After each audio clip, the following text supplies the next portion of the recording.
আনফালের 2 নম্বর আয়াতে বলেন, ইন্নামাল মুমিনুনাল্লাযীনা ইযা যুকিরাল্লাহ ওয়াজিলাত কুলুবুহুম।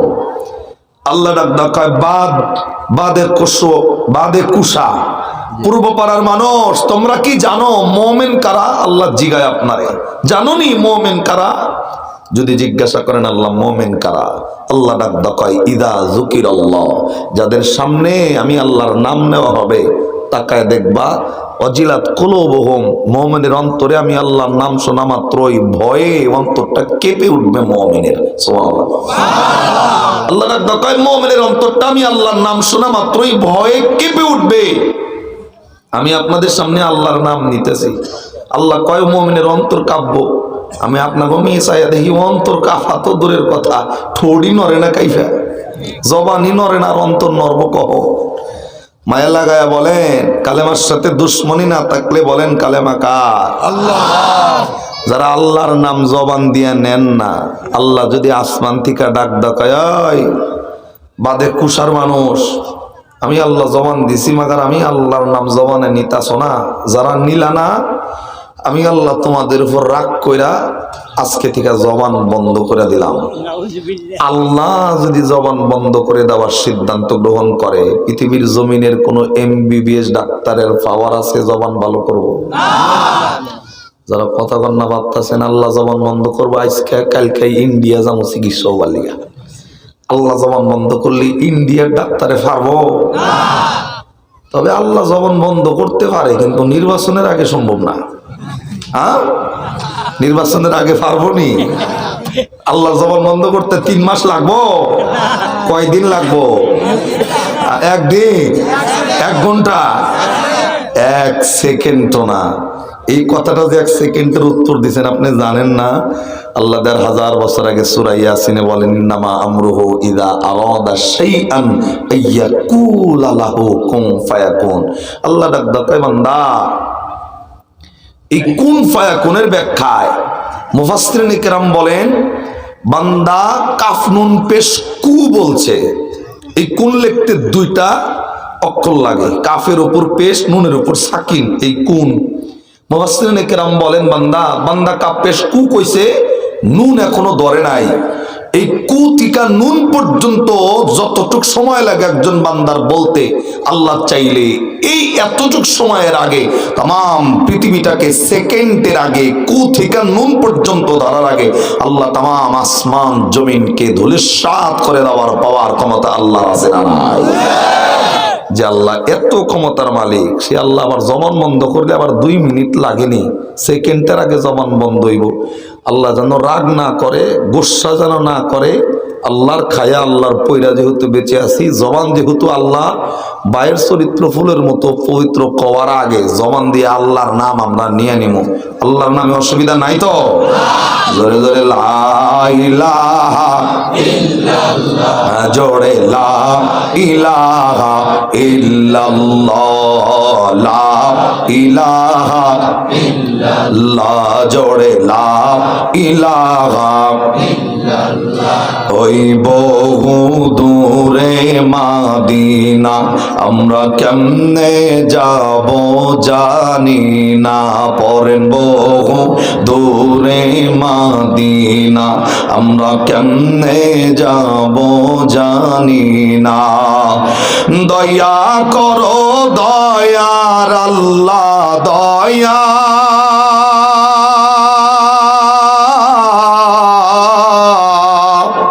দয়া করো দয়ার মৌলা, পুরাও মনের বাসনা, লা ইলাহা ইল্লাল্লাহ, জোরে লা ইলাহা ইল্লাল্লাহ,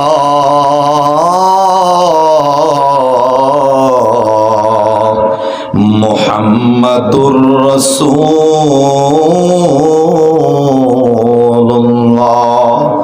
সাল্লাল্লাহু আলাইহি ওয়াসাল্লাম। আলহামদুলিল্লাহি রাব্বিল আলামিন। বাদে কুশা পূর্বপাড়া তৌহিদি জাগ্রত তরুণ সংঘের উদ্যোগে জামে মসজিদের উন্নতি কল্পে আয়োজিত চতুর্থ বার্ষিক ওয়াজ মাহফিলের সম্মানিত সভাপতি জনাব আলহাজ মোহাম্মদ দিলবার হোসেন সরকার, আল্লাহ তাআলা সভাপতি সাহেবের নেক হায়াতে বরকত দান করেন। সবাই পড়েন আমিন। আমার আগে যিনি আলোচনা করে আপনাদেরকে ধন্য করেছেন হযরত মাওলানা মোহাম্মদ আতাউর রহমান জিহাদি সাহেব দাম বরকাতুহুম, সাবেক সুপারিনটেন্ডেন্ট ধরইল মাঝিপাড়া দাখিল মাদ্রাসা, আল্লাহ তাআলা হুজুরের নেক হায়াতে বরকত দেন। আবার পড়েন আমিন। মাহফিলের সম্মানিত আরো আলোচক যিনি ছিলেন আপনাদের মসজিদের সম্মানিত খতিব মাওলানা মোহাম্মদ সুলতান মাহমুদ সাহেব সহ আজকের মাহফিলের অন্যান্য উলামায়ে কেরাম, মুরব্বিয়ানে আযম, যুবক ভাই, পর্দার আড়ালের মা বোন, সকলের কাছে দোয়া চাই। আলোচনা যতটুকু সময় পর্যন্ত শুনেছেন এবং শুনবেন, আল্লাহ রাব্বুল আলামিন যেন এই আলোচনাগুলো আমাদের জিন্দিগিতে আমলে বাস্তবায়ন করার তৌফিক দান করেন। পড়েন আমিন। মালিকের দরবারে একবার শুকরিয়া যে আল্লাহ জাল্লা শানুহু সুবহানাহু ওয়া তাআলা আজকের এই বিশাল এলাকার মধ্যে হাজারো মানুষ থেকে বাছাই করে, যাচাই করে, কবুল করে, মনোনীত করে অল্প কিছু মানুষ এই বেহেশতের বাগানে আল্লাহ বসার তৌফিক দিয়েছেন। জবান খুলে একবার শুকরিয়া, দিল থেকে আলহামদুলিল্লাহ। নবীর উপর একবার দরুদ, যিনি সাইয়্যিদুল কাওনাইন, প্রত্যেকটা উম্মতের কলিজার টুকরা, সেই নবীর উপর দিল থেকে পড়ব সকলেই সাল্লাল্লাহু আলাইহি ওয়াসাল্লাম। আপনাদের এই বাদে কোশোয়া এলাকার মাহফিলের যেই পরিবেশ পরিস্থিতি, তাতে যুব সমাজের নাম যেহেতু এখানে আছে, যুবকরাই বেশি বসছে, মুরব্বী মানুষ একেবারে হাতে গোনা 2-4-5 জন এ পাশে আছে কিছু। হ্যাঁ, এলাকায় কি মুরব্বী এডি শেষ নাকি আরো আছে? আর নাই? বুঝে উনি কয় যে নাই, আসেনি। সাহসী পাইতেছে না কোবার লিগে আসে না, এটা কবেন তো আসেনি তো, থাকলে তো কম লাগবো যে আছে। সাহস দিয়ে পাইতেছেন না। এক মাহফিলে যে জিজ্ঞাসা করছি, এই আসতে রানে আপনারা আবার আলাদা কি আলাপসরা দিলেন, আমার মিশা।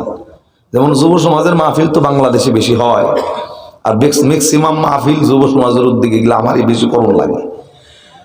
তো কিছু মাহফিল আছে মুরব্বী পাওয়া যায় বেশি, কিছু মাহফিল আছে যুবক পাওয়া যায় বেশি। আপনারা মোটামুটি যুবক বেশি, আজকে মুরব্বী নাই। তো আপনারা যেমন মুরব্বীকে কথা কোবারই পারতেছেন না, আছে না নাই। এক মাহফিলে তুই আবার বন্দুক নিয়ে কি লিগাইছ সেনে দেখছেন নি, ও আবার মাছ ফিরাইছে। হ্যাঁ, পোলাপানের বন্দুক থেকে ডরাই। এক মাহফিলে বয়ান করতেছি, এক পিচ্ছি গুলি করছে আমার থেকে, গুলি করছে মানে বন্দুকের ভিতরে পুঁতি ভরা।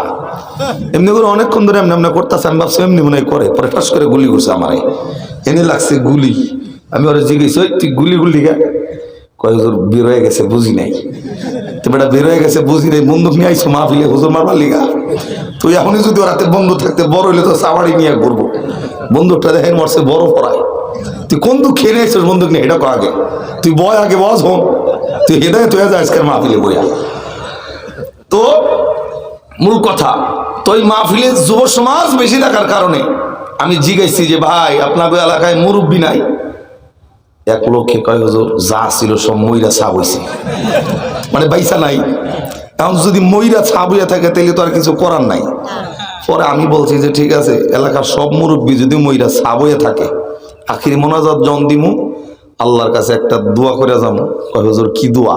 দোয়া হইল এটা, আল্লাহ রকম আল্লাহ সিফাই সাফাই অলিতে গলিতে আনাছে কানাছে, দুই একটা যদি বাইসা থাকে, ওরিয়ার বাইসা লাভ নাই। আজকে আজরাইল ফাড়ে আর রাত্রে উড়াই নিবে ওগুলা, আর রাহেনি এখানে কই নাই তো, অন্য মাহফিলের কথা কইছি। তো এই কথা কওয়ার লগে লগে বয়ান স্টার্ট করছি 15-20 মিনিট পরে দেখি গেট দিয়া 10-15 জন মুরব্বী পিছনে বইল। আমি হ্যাঁ জিজ্ঞেসি যে ভাই কইলেন যে সব মরছে, তেলিগ লাইলো কর্তিকা? ভাই হুজুর ওনারা চিন্তা করছে দলের শরীরে দোয়া যদি আল্লাহ কবুল করে তাহলে রাত রাত্রে আজরাইল বাড়ি ছাড়বো না একটা। এর লিগে আইসে আজকে বাচ্চা থাকি ভবিষ্যতে না বাঁচলাম। তো আজকের এই এলাকার মুরব্বীদের অবস্থা দেখে মনে হইতেছে যে কেউ কইলে যে আছে, কেউ কয় নাই। এখন আমি বদদোয়া দিব না, আমি দোয়া করি যুব সমাজ এবং মুরব্বী যারা আছে প্রত্যেকটা মানুষকে যেন এই একদিনের এই মাহফিলকে জীবনের শেষ মাহফিল মনে করে হলেও এসে আলোচনা শোনার তৌফিক দান করেন, একবার আমিন কন। সম্মানিত ভাই, আমি আমার আলোচনায় যাব।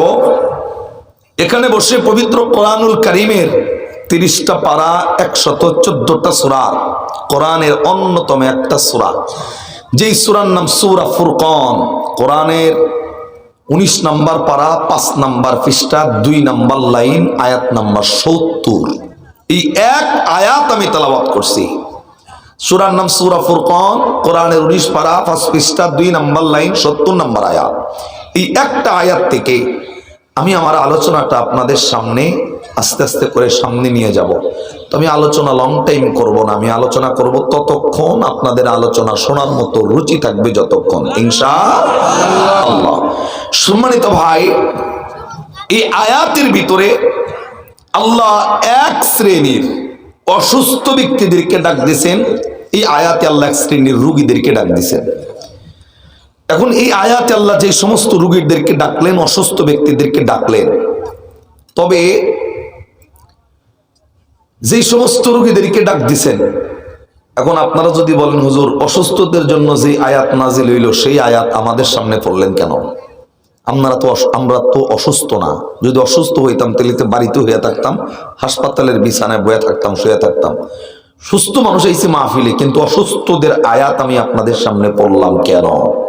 এই কেনর উত্তর হলো, এখানে যারা বসে আছেন তারা সহ আমি নিজে, এই মুরব্বীরা সহ, ওলামা ইকরাম, যুব মুরব্বী, ফুলাফান বাদ দিয়া এখানে যারা বসে আছেন প্রত্যেকটা মানুষ এই আয়াতের রোগের রোগী, এই আয়াতে অসুস্থ। এখন যদি বলেন যে আপনি ডাক্তারি কোন জায়গায় পড়ছেন যে আমাদের চেহারা দেখেই রোগ ধরলেন? আমারও যদি বলেন ডাক্তারি কোন জায়গায় পড়ছেন, আমি বলবো যে আমি কোনো জায়গায় ডাক্তারি পড়ি নাই। আমি আমার জীবনে 3টা পড়াশোনা করি নাই। একটা হচ্ছে ডক্টরেট।